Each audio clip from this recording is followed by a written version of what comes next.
इसी में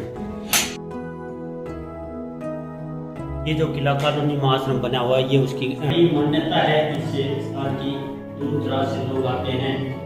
साल में कई बार कार्यक्रमों का आयोजन होता है, बड़ी मान्यता है आसपास के क्षेत्र में। महाराज जी, आनंददास जी, आप बताइए महाराज जी के बारे में। रामदास जी, ये अपना किला कॉलोनी में श्री आनंददास आश्रम है। गुरु जी की यहाँ समाधि बनी हुई है और आज रात्रि को सत्संग का आयोजन उनकी पुण्यतिथि के उपलक्ष्य में कल का रहेगा। और इसमें कल झज्जर साधु मंडल से सभी साधु संतगण पधारेंगे। 29 मार्च को, कल 29 जी को भंडारे का आयोजन है। सर्व साधु समाज इसमें जुड़ेगा और सभी भक्तजन सादर आमंत्रित हैं।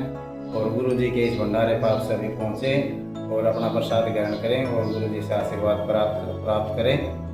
राम महाराज जी। हाँ जी, गुरु जी पहले हमारा जो आश्रम था बाबा गोपाल दास जी के शिष्य थे। और जो अपने सेक्टर में देवालय आश्रम है वहाँ से गुरु जी थे। वहाँ से उन्होंने आकर के कैमलगढ़ अपना एक स्थान बनाया। वहाँ दूसरे महाराज जी रह रहे हैं और ये किला कॉलोनी में समाज में ये आश्रम अपना बना हुआ है।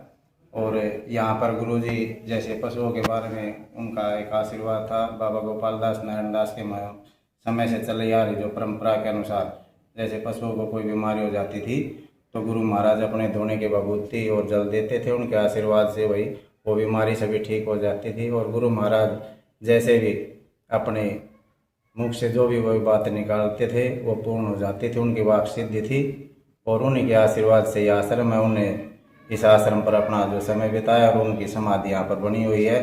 और उनकी सेवा में मुझे ये मौका मिला। अपने झज्जर साधु मंडल और बेनामी संप्रदाय के सभी भक्तजनों के आशीर्वाद से मुझे गुरु महाराज की सेवा मिली और गद्दी का महंत बनाकर उनकी सेवा में मुझे नियुक्त किया गया है।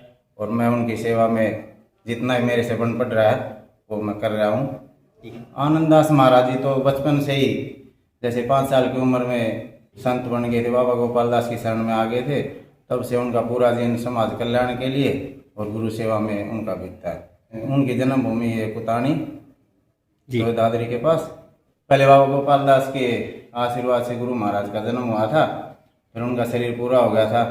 फिर बाबा गोपाल दास की सेवा में उनको ले आए तो बाबा ने आशीर्वाद दिया। तो उनकी माँ ने कहा भाई महाराज जी हमारा तो ये मर ही चुका था, शरीर पूरा हो गया था, आपकी सेवा में आने तो आपने इनको प्राण दान करे हैं तो आप अपनी सेवा में रखो।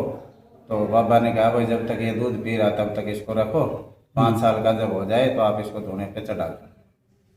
तो उसके बाद जैसे 5 साल का समय हुआ तो माता जी उनके चरणों में गुरु जी को चढ़ा गए थे। तब से बाबा गोपाल दास की सेवा में गुरु जी रहे। हमारी बड़ी गद्दी जैसे पहले बाबा गोपाल दास की जी, हाँ जी, डावड़ा में भी है।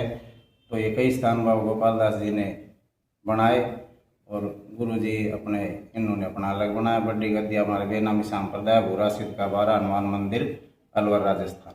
तो वहाँ से हमारी परंपरा चली हुई है। तो गुरु जी ने यहाँ से जैसे हमारे बेनामी संप्रदाय शुरुआत हुई वहीं से बड़े गुरु जी हैं बाबा कक्करदास जी महाराज।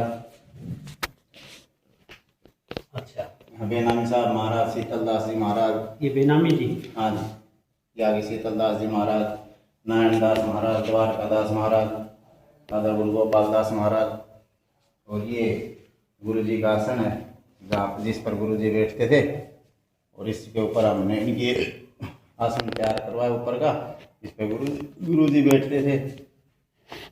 तो इनकी बहुत महिमा है। सुबह शाम यहाँ आते ये जी गुरु जी के जैसे शहर में तो बाबा गोपाल दास की गुरु महाराज की काफ़ी मानता है। जैसे झज्जर शहर आसपास से 2-4-5 गांव हैं, वहाँ से भी कुछ सेवक उनसे जुड़े हुए हैं तो वो भी आते हैं। राम जी आप 10 से वो फ्री मंडल में सारे दास भी है, गिरी भी है, ना भी ना रखे कोई किसी साथ जुड़े आपस में कोई पता चलता रहे कहाँ किसके साथ क्या हो जाए।